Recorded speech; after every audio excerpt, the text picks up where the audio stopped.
Bienvenidos, hoy nos metemos de lleno en la figura de Charles F. Parham, a quien, a menudo se le llama el padre del pentecostalismo moderno. Vamos a explorar partes de una biografía que cuenta su vida y el origen de este movimiento, que de hecho es anterior al famoso avivamiento de la calle Azusa.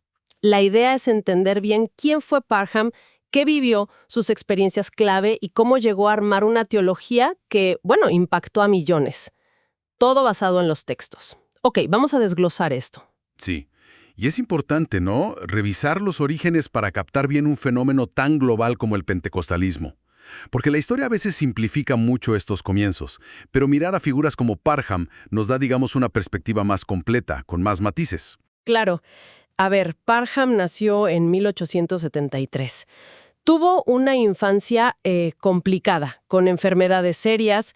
Parece que una promesa a su madre en su lecho de muerte lo marcó y sintió el llamado al ministerio muy joven, a los 9 años.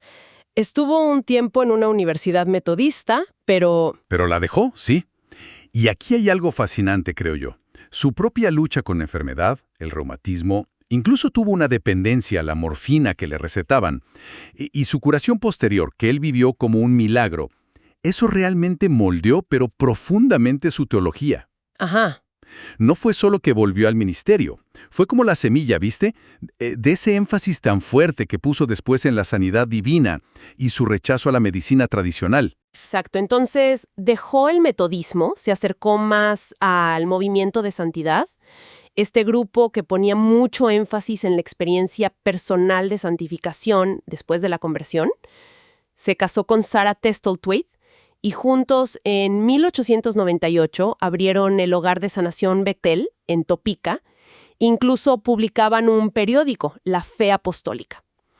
Y ya para 1900 Parham hizo un viaje, visitó ministerios importantes, buscaba como profundizar, ¿no?, espiritualmente, pero en ese camino también se topó con ideas que, marcarían su ministerio de formas complejas, incluyendo doctrinas que después generaron controversia. Sí, las fuentes mencionan algunas como la aniquilación. Que es la idea de que los malos simplemente dejan de existir después de morir, ¿no? Exacto.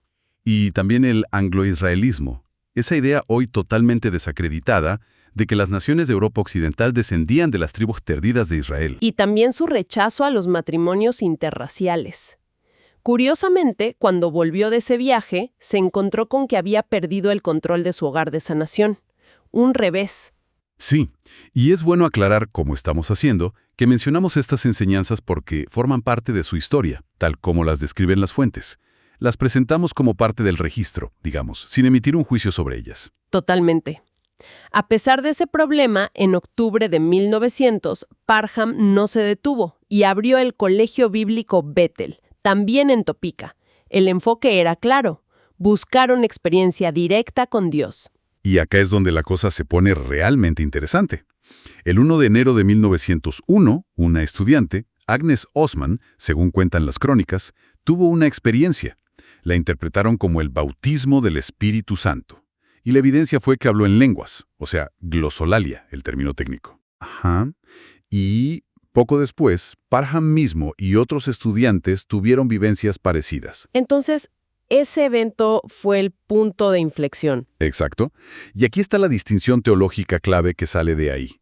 Porque, casos de glosolalia ya habían ocurrido antes en la historia cristiana, eso se sabe.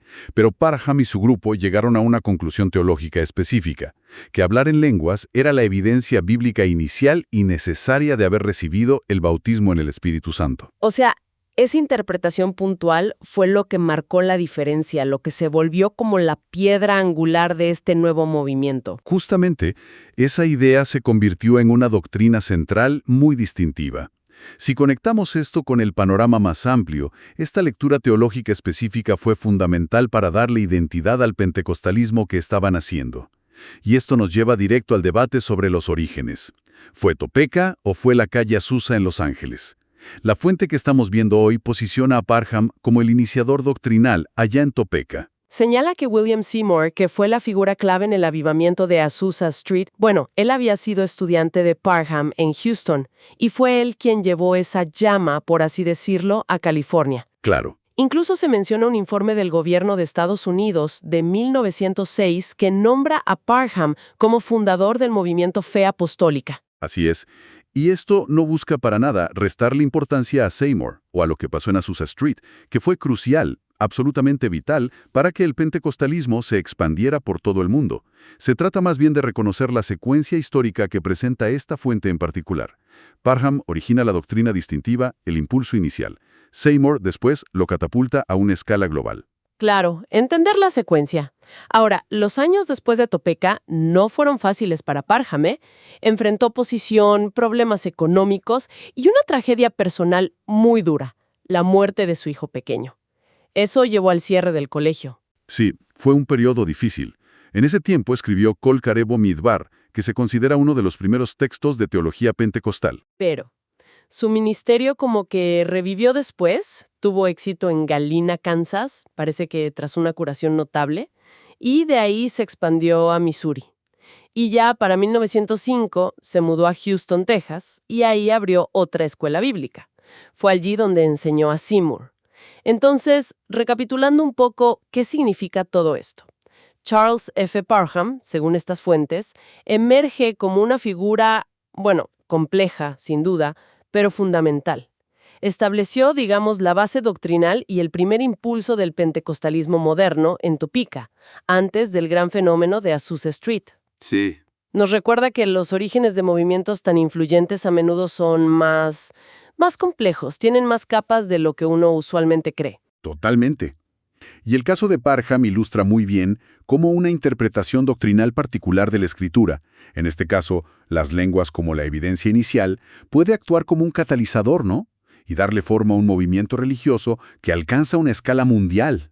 Y esto nos deja pensando, ¿no? Cómo influyen las narrativas históricas que predominan en cómo entendemos los orígenes de las cosas.